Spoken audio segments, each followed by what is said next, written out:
Mungkin ada dua orang yang mau mengajukan pertanyaan terkait dengan materi tadi. Kami persilakan. Kalau ada yang mau bertanya, yang baju hijau. Baju hijau.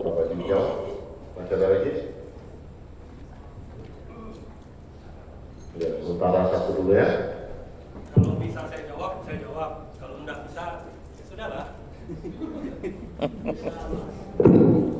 Silakan Pak bertanya. Bukan menunggu teman-teman lain.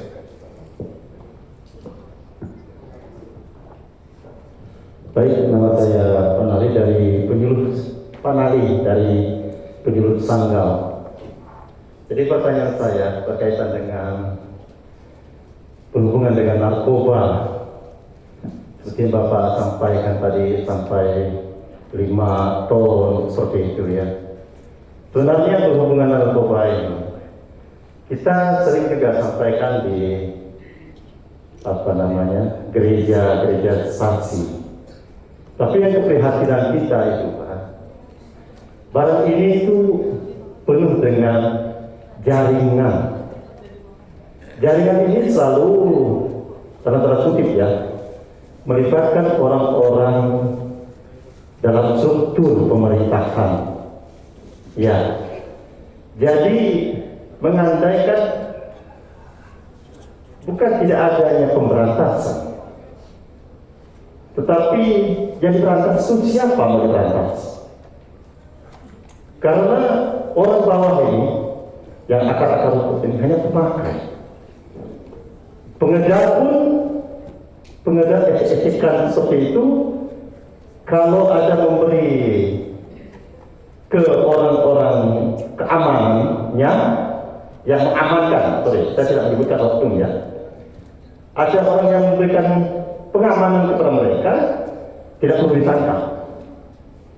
Tapi kalau yang tidak pernah memberikan sumbangsih kepada mereka, ya biarpun kecil suaranya seperti suara kelinci, kedengaran. Terus apa yang bisa kita berantas? Kita boleh sosialisasi dengan hingar-bingar di gedung, dimanapun kita berada, di kantor-kantor pemerintahan. Tapi kalau jaringannya ini tetap dengan melenggang ke hulu ke hilir, terus apa yang bisa kita sampaikan kepada audiens kita, umat kita, masyarakat kita secara umum? Kita kadang himbau mereka jangan pakai. Sekarang ini Pak, anak kelas 4, kelas 5, kelas 6 SD itu sudah memakainya ya di kampung-kampung ya. Saya di daerah saya itu bukan lagi hal yang sesuatu yang senyap, tetapi sudah seperti kita beli permen di toko, siapa yang mau silakan, itu saja. Kalau mafianya ini, orang-orangnya ini tidak pernah menjadi keprihatinan kita. Kita kan selalu beri keperhatian kepada pemakai. Kita tidak pernah beri keperhatian kepada yang mengamankan, agar jangan mengamankan gitu. Terus apa yang bisa kita buat? Itu saja pertanyaan saya. Terima kasih. Baik, terima kasih Pak. Ya pasti saya tidak mau melampaui yang bukan jawaban saya ya, wewenang saya. Saya setujulah yang seperti Bapak katakan tadi. Di Rutan itu Pak, ada perwira menengah polisi. Dia kemarin ketangkap 3.000 butir ekstasi. Perwira Pak. Kemudian ada petugas sipir di Rutan itu yang mengedarkan sabu. Sabu dia bawa berapa kilo. Yang harusnya kan mereka yang menertibkan, tetapi justru mereka yang main. Nah, kalau kita lihat, makanya kan dari banyak cerita, misalnya kalau teman-teman minta maaf, teman-teman polisi terlibat, itu kadang-kadang kan biasanya mereka nyamar tuh untuk nangkap. Saking lamanya nangkap tuh, nyamar, lama-lama itu masuk dalam kehidupan dia tanpa dia sadar. Iya, gitu. Makanya yang saya tahu, mudah-mudahan saya keliru, kalau para pastor, para suster, biasanya kan setelah 6 bulan dia di luar yang berkarya, pasti setelah 6 bulan dia kembali ke komunitas, retret atau rekoleksi. Supaya apa? Kalau dia terlalu lama di luar, keasikan di luar, dia nanti bisa hilang. Nah, mungkin perlu juga aparat penegak hukum itu dibikin begitu kan? Kelamaan nyamar atau tarik bukan, dia pasti. Kalau enggak, ya begitu. Bayangkan loh, bukan gampang kan? Dari Apollo itu, sekolahnya bukan gampang. 3.000 butir ekstasi loh. Suka, tak suka, setuju, tak setuju, ya mereka yang biayai kegiatan di lapas itu Pak. Iya, kalau mau bikin, misalnya ada kunjungan, kalau ada kunjungan, ini kan misalnya jalan jelek nih, mau ditekel, mereka yang melakukan itu. Kalau Bapak pikir siapa yang bikin penjara itu keren? Sekarang Pak, di lapas, kalau Bapak masuk situ, kita aja nggak punya tuh lapangan mini soccer. Sekarang mereka punya lapangan mini soccer Pak. Punya lapangan badminton, lapangan voli. Ini kita di kampung masih pasir, masih semen, dengkul nih kalau jatuh lecet, dia udah lapis karpet loh. Iya kan? Nah, yang hebat lagi sekarang sudah ada untuk main biliar. Lengkap. Di blok khusus narkoba itu lebih hebat lagi. Ada alat gym, ada alat karaoke. Blok lain nggak ada. Jadi kalau di penjara itu blok yang paling mewah, ya blok narkoba.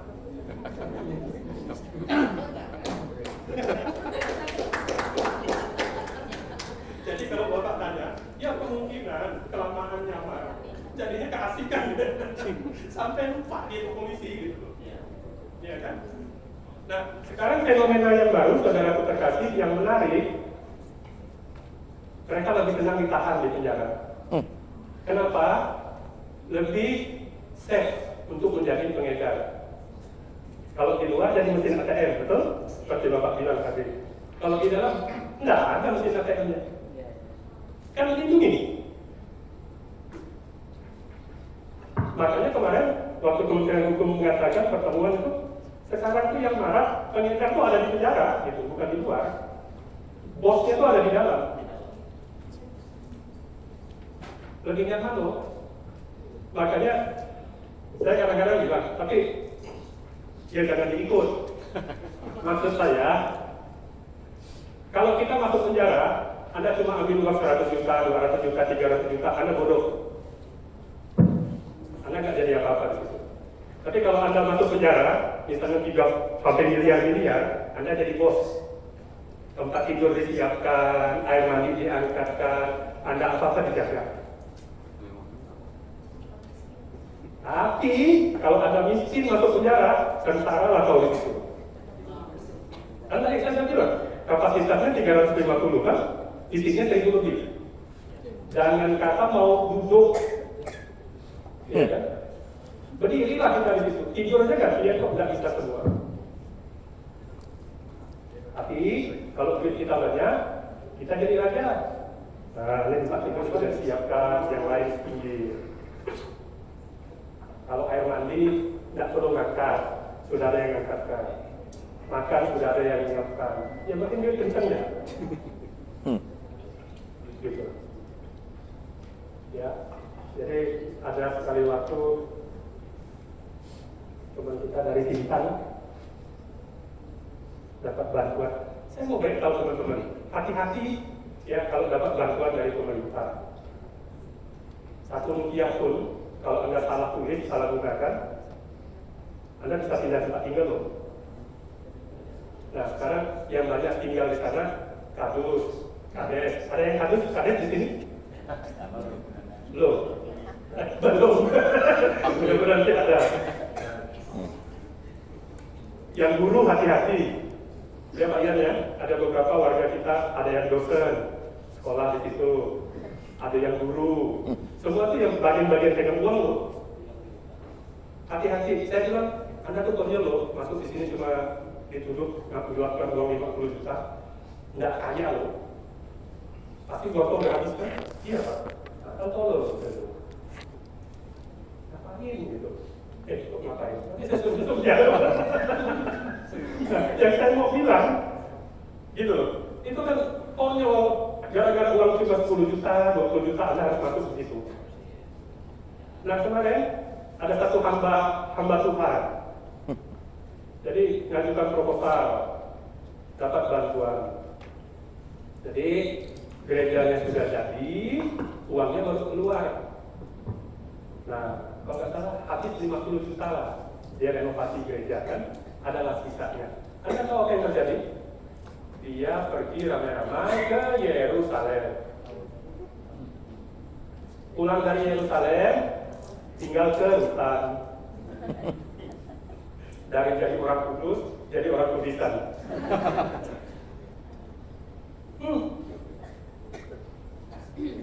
Iya kan? Coba, mana uangnya lagi? Gak ada. Kasihan kan? Nah, hanya di rutan saja, hanya di penjara, hanya Pak Ian, kalau Anda di lain tempat, pimpin ibadah, gitu kan, atau ada misa, Anda tidak pernah berkati pendeta kan? Hanya kami yang berkati pendeta di penjara. Jadi kalau habis ibadah, kan ada yang terima komuni, yang Katolik. Nah, saudara kita yang lain, nanti kan kita kasih berkat. Nah, hanya saya aja yang berkati pendeta. Luar biasa. Hebat kan? Bayangkan, kepala dinas yakin saya berkati. Harus lah. Anggota dewan sudah ada sebut lah. Ada berjamaah masuk dari situ kan? Gitu. Memang di tempat kita di penjara itu agak unik. Kalau kita misalnya stasi, semua Katolik itu biasa kan? Nah kalau kita di penjara enggak. Campur. Ada yang Katolik, ada yang Kristen. Kristen itu beda-beda lagi, ya kan? Kemudian ada Konghucu, ada yang Buddha, seperti itu. Ya menarik Pak. Jadi kalau Bapak mau siapkan khotbah, harus pikir baik-baik Pak. Bukan kayak kita khotbah di luar. Kalau Anda khotbah di stasi, Anda boleh khotbah ngomong ya kayak apa kan? Tapi kalau di situ Anda harus pikir lagi sebelum ngomong. Anda bilang mereka orang berdosa, ya udah masuk penjara lagi. Ya kan? Jangan korupsi, udah masuk penjara. Ya kan? Udah di Jadi tiap kali kita mau ngomong kan, kadang-kadang kita mikir apa gitu loh bahasa yang pas ngomongnya gitu loh. Itu tadi, dulu intinya curi sendal, curi sepatu, curi pisang. Sekarang kepala dinas, bupati, sekda, ada sekolah di situ. Nah, kalau di luar kita mau ketemu dia susah kan? Kebongkok-bongkok. Nah, sekarang gantian, kamu bongkok-bongkok dengan saya. Kan gitu. Ya. Nah, itulah. Jadi Pak, kembali ke kisah narkoba tadi. Ya. Yang paling penting saya katakan adalah kita menjaga keluarga kita. Yang paling utama itu keluarga dulu. Ya kan? Kalau untuk orang lain tidak bisa, penting keluarga kita dulu aman. Kalau keluarga aman, nah mudah-mudahan keluar pun dia bisa aman, bisa jaga diri. Karena kalau enggak, di keluarganya udah lemah, apalagi di luar. Betul? Bapak, Ibu, saudaraku harus hati-hati. Kalau dulu anak kita lincah, aktif, ya kan? Dulu kita ngomel, Tony keluar terus. Tiba-tiba sekarang dia masuk kamar sembunyi. Jangan Anda lihat anak saya sudah berubah. Betul, bukan berubah jadi alim, berubah jadi hantu dia di dalam. Dia udah mulai pakai tuh. Ya kan? Nah, seperti itu. Jadi enggak gampang, tapi bukan berarti tidak mungkin. Kan tadi kita udah bilang, kalau kita ini semua, ini kan 150 orang. Kalau kita punya anak 3, berarti ada 450 orang kita di sini. Kalau 450 orang, semua kita jaga anak kita baik-baik saja dulu. Itu kan sudah luar biasa, betul nggak? Nah, tapi kalau 450 orang itu semua bodoh amat, bukan urusan saya. Hati-hati loh, narkoba itu kayak fenomena gunung es. Nanti saya kasih lihat angkanya. Misalnya kalau katanya satunya 1000 di atas, di bawahnya ada 10.000 loh. Nggak nampak saja. Begitu Pak, kurang lebih. Semoga tidak memuaskan. Tapi saya takut nanti ngomong lewat WhatsApp. Lalu lah kena kata, tidak saya tinggalin. Susah kan Pak nanti? Ya kan? Lalu lah saya pindah tempat tinggal. Bapak tahu lah, ada hal-hal yang harus saya omong, ada yang tidak Pak. Tidak tahu Pak? Bisa. Option. Ini kalau tema itu surat edaran Mahkamah Agung tentang penempatan pecandu narkoba ke lembaga rehab. Bapak Ibu saudaraku yang terkasih, ingat baik-baik, yang bisa direhab itu kalau dia tidak ketangkap polisi. Jadi ada misalnya ada anak famili saudara tahu dia pakai, lapor, dia tidak akan ditangkap, tidak akan dihukum, pasti direhab. Tapi kalau dia sudah ditangkap polisi, nah kalau itu punya jabatan yang kuat, bisa dia direhab. Tapi kalau enggak, masuk penjara. Hati-hati loh Pak, saya bilang hati-hati, jangan sampai misalnya dia tahu rasa di penjara, hati-hati loh. Di penjara itu sekolah yang luar biasa loh, iya kan? Kalau hari ini dia tulis satu, dia keluar dari situ, besok dia tulis beda loh. Karena guru besar banyak di sana. Jadi hati-hati, jangan kita bilang dia di penjara biar dia tahu rasa. Iya, profesornya di situ. Ya. Nah, ini mari kita lihat 5 kualifikasi penyalahguna, korban penyalahguna dan pecandu narkotika yang dapat ditempatkan di rehabilitasi. Saya omong ini yang idealnya loh. Iya kan? Aturannya seperti ini. Nih, terdapat surat uji laboratorium positif menggunakan narkoba, ini udah pasti. Terdakwa tertangkap tangan. Tuh lihat, sudah edaran Mahkamah Agungnya bunyinya begini, tapi dalam prakteknya enggak. Dalam prakteknya enggak. Kalau sudah ketangkap, pasti masuk penjara. Ya, ini. Apalagi ditemukan barang bukti. Kemudian ada surat keterangan dari dokter jiwa, tidak terdapat bukti bahwa terdakwa terlibat dalam peredaran. Biasanya kalau dia sudah pemakai, pasti pengedar. Biasanya gitu. Atau kalau enggak, kalau dulu dia pengedar, cepat, lambat, pasti dia pakai. Nah, tinggal seberapa kuat dia masih ininya. Tapi kalau dia kumpul di lingkungan yang sama, insya Allah pasti dia pakai. Ya, seperti itu. Nah ini nampak nggak nih? Nggak nampak? Sama, saya juga nggak nampak. Oh, yang ini bisa lah. Ini rincian jenis dan bobot maksimum pemakaian narkotika selama 1 hari. Ini nggak penting lah ya. Ini pidana narkobanya. Yang jelas kalau sudah pakai, pasti masuk penjara lah. Nah, ya Pak. Nah, mari kita lihat sini. Potret permasalahan narkoba di Indonesia. Ini geografis yang terbuka menyebabkan narkoba mudah masuk dan menyebar di seluruh wilayah Indonesia. Bapak Ibu saudara yang terkasih, menariknya kita Provinsi Kalimantan Barat ini, kapan itu hari saya ikut pelatihan dari DNN. Kalau di Jawa, misalnya masuk dari Lampung, dia itu tidak di Lampung, dia pindah ke Jawa. Ke Jawa nanti transit lagi. Yang menariknya kita di Kalbar ini, kalau dia masuk dari perbatasan, misalnya masuk 30 kilo sabu, itu tidak keluar lagi dari Kalbar. Habis. laris manis. Alhamdulillah. Makanya saya kaya pengedarnya kan? Ya. Dan yang saya heran, sekarang tuh ada 3 loh anggota dewan kita tuh bos narkoba. Ada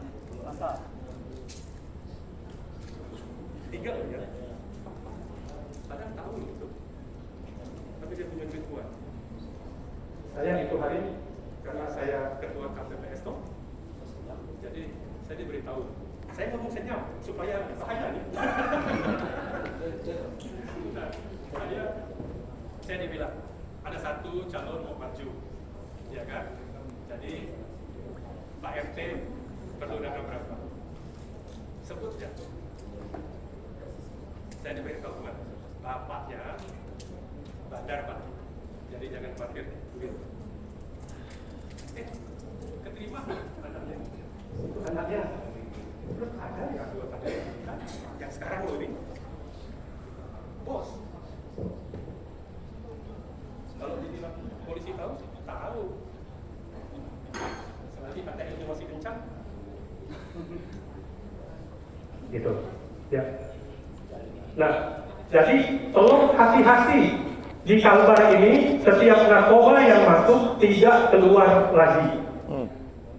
Di mana dia beredar? Nah, berdasarkan data, ya kan? Berdasarkan yang sekarang kalau kita di penjara tuh, hati-hati Sintan, hati-hati Bengkayang, ya kan? Sanggau. Nah, itu masuknya dari situ. Tidak keluar dari Kalimantan Barat. Semua habis dikonsumsi untuk di dalam.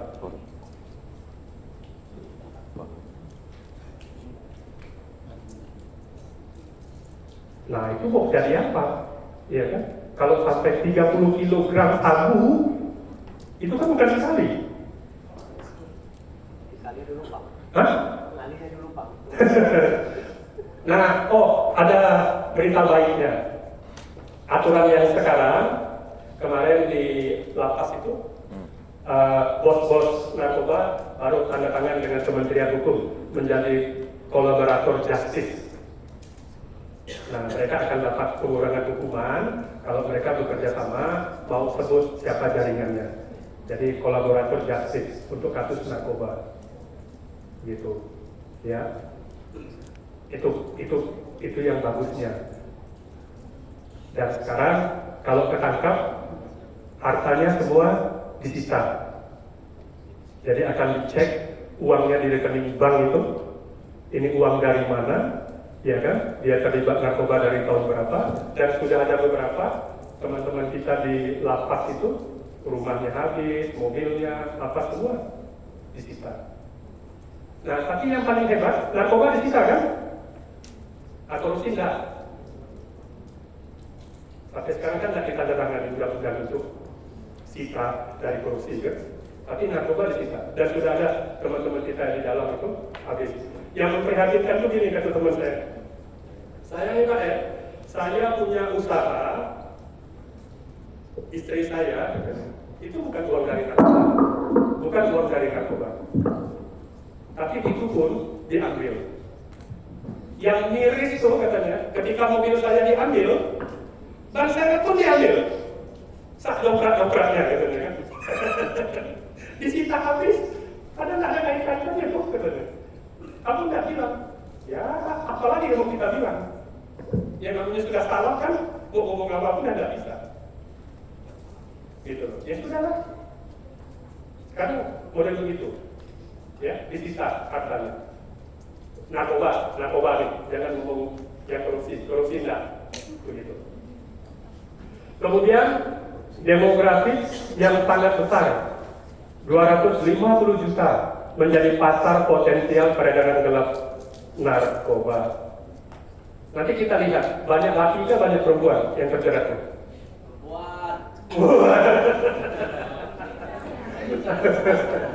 Ya, ini 250 juta. Kemudian, peredaran gelap narkoba ini bukan hanya menyasar orang dewasa dan remaja, melainkan juga anak-anak.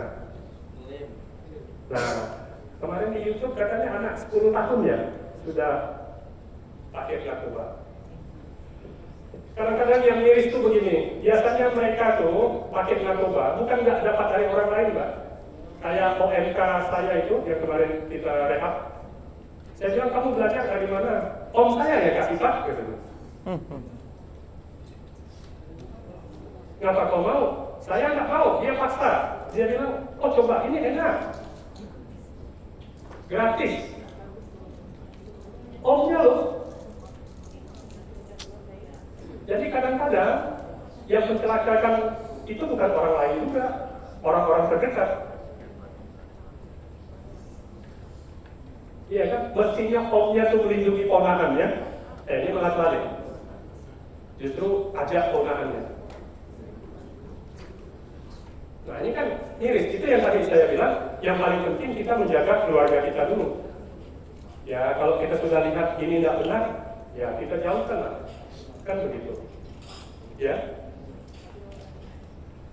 Kemudian Bapak Ibu ingat baik-baik, ini minim fasilitas dan aksesibilitas layanan rehabilitasi pencandu narkoba. Yang milik BNN di Kota Pontianak ini 1 bulan hanya bisa tampung 30 orang. Itu gratis. Lewat dari itu nggak bisa karena tempatnya terbatas. Nah, kalau dia masuk rehabilitasi yang swasta, berbayar untuk dia makan. Gitu. Ya. Karena banyak yang berminat, tempatnya